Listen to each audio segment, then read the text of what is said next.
तो चलिए शुरुआत करते हैं hello my shine love part 35 की। जिमो अली के घर पर जाता है। जैसे ही वो घर पर पहुंचता है तो फिर अली तैयार होकर बाहर जा रहा होता है। जिमो पूछ रहा होता है कि तुम कहाँ पर जा रहे हो। फिर अली उससे बोल रहा होता है कि मैं डेट पर जा रहा हूँ। जिमो कह रहा होता है कि अभी मेरा ब्रेकअप हुआ है और तुम अभी डेट पर जा रहे हो। अली बोल रहा होता है कि मैं तुम्हारे लिए ही डेट पर जा रहा हूँ ताकि मैं चैनफे से मिलूँ और उसे पता लगा सकूँ कि रियोन अभी क्या सोच रही है। ये कहकर अली वहाँ से चला जाता है। कुछ देर बाद अली एक रेस्टोरेंट पहुंचता है तो फिर वो देखता है कि वहां पर चेनफे एक आदमी के साथ ड्रिंक कर रही होती है। अली उस आदमी के पास जाता है और धक्का देकर उससे बोल रहा होता है कि चेनफे तुम्हारे साथ ड्रिंक नहीं करना चाहती है। वो आदमी अली से पूछ रहा होता है कि तुम कौन हो। तो फिर अली बोलने लग जाता है कि मैं चेनफे का बॉयफ्रेंड हूँ। वहां पर कुछ और मॉडल भी होती हैं तो फिर वो अली से बोल रही होती है कि तुम चेनफे के ड्राइवर हो। मैंने तुम्हें देखा था कि तुम इसकी कार ड्राइव कर रहे थे और अब तुम यहाँ पर प्रिटेंड कर रहे हो कि तुम इसके बॉयफ्रेंड हो। अली कुछ भी रिप्लाई नहीं करता और वो चेनफे का हाथ पकड़ता उसे लेकर वहां से जा रहा होता है। लेकिन चेनफे वहीं पर रुक जाती है और वो कुछ भी नहीं बोल रही होती। तभी वहां पर दो बॉडीगार्ड आते हैं और वो अली को उस रेस्टोरेंट से बाहर निकाल देते हैं। बाहर निकलने के बाद अली दोबारा रेस्टोरेंट के अंदर जा रहा होता है तो फिर वो दोनों बॉडीगार्ड अली को पीटना स्टार्ट कर देते हैं। पीटने के बाद वो बॉडीगार्ड दोबारा रेस्टोरेंट के अंदर चले जाते हैं। चेनफे ड्रिंक कर रही होती है तो फिर जो आदमी होता है वो चेनफे को टच करने लग जाता है और वो चेनफे के करीब जाकर बोल रहा होता है कि अगर तुम मेरी गर्लफ्रेंड बन जाओगी तो फिर मैं तुम्हें और भी कई सारे काम दिला दूंगा। फिर चेनफे उस आदमी को धक्का देती है और उससे बोल रही होती है कि मैं तुम्हारे साथ काम नहीं करना चाहती हूँ और अभी जो बाहर गया है वही मेरा बॉयफ्रेंड है। ये कहकर चेनफे भी बाहर चली जाती है। जब वो बाहर पहुंचती है तो फिर वो देखती है कि अली एक जगह पर बैठा होता है। अली चेनफे को देखते ही वहां से जाने लग जाता है। तभी चेनफे उसे रोकती है और उससे माफी मांग रही होती है। अली कुछ भी नहीं सुनता और वो बोल रहा होता है कि हम दोनों सेम वर्ल्ड में बिलोंग नहीं करते, इस वजह से मैं जा रहा हूँ और मैं वापस नहीं लौटूंगा। इसके बाद अली वहां से चला जाता है। उसके जाने के बाद चेनफे बोल रही होती है कि अब तो मैंने एडमिट कर लिया था कि तुम मेरे बॉयफ्रेंड हो, फिर भी तुम मुझे छोड़कर चले गए। कुछ देर बाद अली घर पे पहुंच जाता है तो फिर जिमो उसका फेस देखकर पूछ रहा होता है कि तुम्हें क्या हुआ है, तुम्हारी सिर पे चोट कैसे लगी है। अली बोल रहा होता है कि मेरी किसी से फाइट हो गई थी और साथ ही में मेरा चेनफे से ब्रेकअप भी हो गया है, शायद उसने कभी भी मुझे अपना बॉयफ्रेंड नहीं माना। ये सुनते ही जिमो मुस्कुराने लग जाता है और वो बोल रहा होता है कि हम दोनों की किस्मत बहुत ही ज़्यादा ख़राब है, हम दोनों का ब्रेकअप एक ही दिन हुआ है, क्यों ना हम दोनों साथ में ड्रिंक करें। इधर चेनफे रियोन के घर पर जाती है और वहाँ पर पहुँचकर वो रोने लग जाती है। रियोन पूछ रही होती है कि तुम्हें क्या हुआ है। फिर चेनफे उसे बता रही होती है कि अली ने मेरे से ब्रेकअप कर लिया है। रियोन बोल रही होती है कि इसमें सारी गलती तुम्हारी है क्योंकि अली तुम्हें बहुत पसंद करता है, लेकिन तुमने कभी उसकी फीलिंग्स को सीरियसली नहीं लिया है। चेनफे बोल रही होती है कि अभी मैं लव लॉन हूँ और तुम मुझे ही डांट रही हो, तुम मेरी बेस्ट फ्रेंड हो, तुम्हें तो मेरी साइड लेनी चाहिए और मुझे कंफर्ट करना चाहिए। रियोरान भी इमोशनल हो जाती है और बोल रही होती है कि मैं भी लव लॉन हूँ क्योंकि मेरा ही ब्रेकअप हो गया है जिमो के साथ। अगले दिन जिमो शूशाओ के साथ हॉस्पिटल में होता है और वहाँ पर डॉक्टर से मिल रहा होता है। शूशाओ की मेडिकल रिपोर्ट आ गई होती है और जो भी रिजल्ट आया होता है वो सारा नेगेटिव होता है।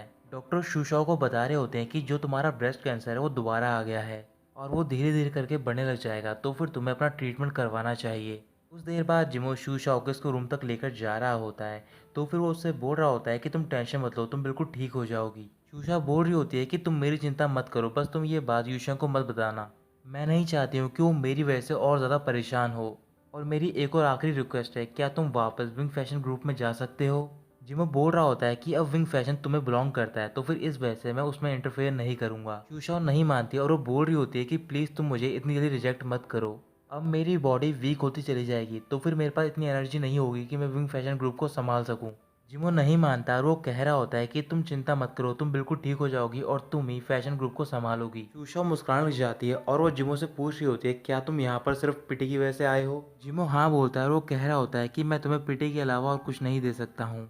इसके बाद जिमो वहाँ से चला जाता है। अगले दिन रियोना अपनी कंपनी के कॉन्फ्रेंस रूम में होती है और वहाँ पर वो स्टाफ मेंबर सेडा और क्वांशा के साथ सेडा का ड्रामा देख रही होती है। सेडा के ड्रामा की रेटिंग काफी हाई गई होती है और जितने भी लोग होते हैं वो सारे सेडा की एक्टिंग की तारीफ कर रहे होते हैं। इस वजह से सारे लोग बहुत ज्यादा खुश होते हैं। इधर तोंग तोंग सोंग जाओ के घर पर जाते हैं उससे मिलने के लिए। घर पे पहुंचने के बाद वो सोंग जाओ से बोल रही होती है क्या तुम्हें पता है कि पूरा क्रू तुम्हारा वेट कर रहा है, मुझे पता है कि तुम्हारी लाइफ में बहुत ज़्यादा प्रॉब्लम चल रही है बट तुम्हें शूटिंग स्टार्ट करनी होगी। तभी अचानक से सोंग जाओ बेहोश हो जाता है। फिर तोंग तोंग वहाँ पर एम्बुलेंस को कॉल करती है और सोंग जाओ को हॉस्पिटल ले आया जाता है। हॉस्पिटल में पहुँचने के बाद डॉक्टर सोंग जाओ का चेकअप करते हैं और चेकअप करने के बाद तोंग तोंग डॉक्टर से पूछ रही होती है सोंग जाओ की हालत के बारे में। डॉक्टर तोंग तोंग को बता रहे होते हैं कि सोंग जाओ वीकनेस की वजह से बेहोश हुआ है और जो भी उसकी फिजिकल कंडीशन है वो बहुत ही ज़्यादा बुरी है, लेकिन मैं अभी उसकी मेंटल स्टेट के बारे में पूछना चाहता हूँ, वो नॉर्मल लाइफ में कैसा है अभी। टोंग टोंग डॉक्टर को बता रही होती है कि सोंग जाओ कुछ दिनों से काफ़ी जल्दी इरिटेट हो जाता है और काफ़ी अनस्टेबल भी है। ये सुनते ही डॉक्टर परेशान हो जाते हैं और वो तोंगतोंग से बोल रहे होते हैं, मुझे लगता है कि सोंग जाओ डिप्रेशन में चला गया है। ये सुनते ही डॉक्टर परेशान हो जाते हैं और वो तोंगतोंग से बोल रहे होते हैं, मुझे लगता है कि सोंग जाओ डिप्रेशन में चला गया है। मुझे अभी पूरी तरीके से उसकी सिचुएशन के बारे में नहीं पता है, लेकिन तुम्हें साइकोलॉजिकल डिपार्टमेंट जाना चाहिए और वहाँ पर उसका ट्रीटमेंट कराना चाहिए। अगर तुमने ज़्यादा देर कर दी तो फिर उसकी हालत और भी बुरी हो जाएगी। ये कहकर डॉक्टर जा रहे होते हैं, तभी तोंगटोंग डॉक्टर को रोक लेती है और वो उनसे बोल रही होती है, मुझे पता है कि सोंग जाओ अभी डिप्रेशन में है, लेकिन आपके पास कुछ मेडिसिन है जिससे कि डिप्रेशन कुछ दिनों के लिए ठीक हो जाए। अभी क्योंकि सोंग जाओ की शूटिंग है तो फिर मैं शूटिंग खत्म होने के बाद उसे साइकोलॉजिकल डिपार्टमेंट ले जाऊंगी ट्रीटमेंट के लिए। डॉक्टर तोंगतोंग की बात मान जाते हैं और वो उसे कुछ मेडिसिन दे देते हैं। मेडिसिन लेकर तोंगतोंग सोंग जाओ के रूम में जाती है तो फिर वहाँ पर सोंग जाओ तोंगतोंग से पूछ रहा होता है कि मुझे क्या हुआ है। तोंगतोंग सोंग जाओ से बोल रही होती है कि तुम्हें चिंता करने की कोई जरूरत नहीं, तुम सिर्फ वीकनेस की वजह से बेहोश हो गए थे। तुम्हें कल डिस्चार्ज कर दिया जाएगा और उससे पहले तुम्हें ये मेडिसिन खानी होगी। फिर वो सोंग जाओ को मेडिसिन खिला देती है जो कि उसने डॉक्टर से ली होती है।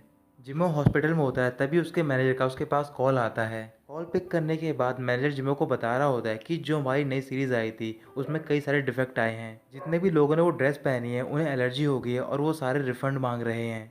इसी वजह से ऑफिस में एक मीटिंग रखी गई है। जिमो मैनेजर की बात मान जाता है और वो कंपनी की ओर जा रहा होता है। कंपनी में मीटिंग स्टार्ट हो गई होती है तो फिर जितने भी शेयर होल्डर होते हैं वो सारे इसी नई सीरीज के बारे में बात कर रहे होते हैं। फिर वांगकुन सारे शेयर होल्डर से बोल रहा होता है कि इस टाइम पर कंपनी को मैनेज करने के लिए एक प्रेसिडेंट की जरूरत है और मुझे लगता है कि प्रेसिडेंट के पोस्ट के लिए सबसे काबिल मैं ही हूँ। ये कहने के बाद वो प्रेसिडेंट की चेयर पर बैठ जाता है, तभी वहाँ पर जिमो पहुँच जाता है। वांगकुन जिमो से पूछ रहा होता है कि तुम वापस क्यों आ गए हो, तुमने तो रिजाइन कर दिया था। जिमो का मैनेजर रेजिग्नेशन लेटर निकालता है और सबको दिखाकर बोल रहा होता है कि अभी तक ही रेजिग्नेशन लेटर प्रोसीजर नहीं हुआ है। इसी वजह से जिमो अभी भी इस कंपनी का प्रेसिडेंट है। क्या किसी को ऑब्जेक्शन है? किसी भी शेयर होल्डर को ऑब्जेक्शन नहीं होता तो फिर जिमो वांगकुन को उसकी सीट से उठाता है और वहाँ पर वो खुद बैठ जाता है। इसके बाद वो सारे एक वीडियो देख रहे होते हैं। उस वीडियो में जितनी भी लेडीज़ होती हैं वो सारे उनके कपड़ों को वापस कर रही होती हैं। वीडियो देखते टाइम जिमो शेयर होल्डर के चारों ओर घूम रहा होता है, तभी अचानक से वो एक जगह पर रुक जाता है और वांगकुन को घूर कर देखने लग जाता है। पूरा वीडियो देखने के बाद जिमो सबसे बोल रहा होता है कि जितने भी लड़कियां आते हैं इनका रिएक्शन बिल्कुल रियल है। इसका मतलब ये है कि हमारे प्रोडक्ट में ही कोई डिफेक्ट है। इस प्रॉब्लम को सॉल्व करने के लिए हमें सारे कस्टमर को रिफंड देना ही होगा।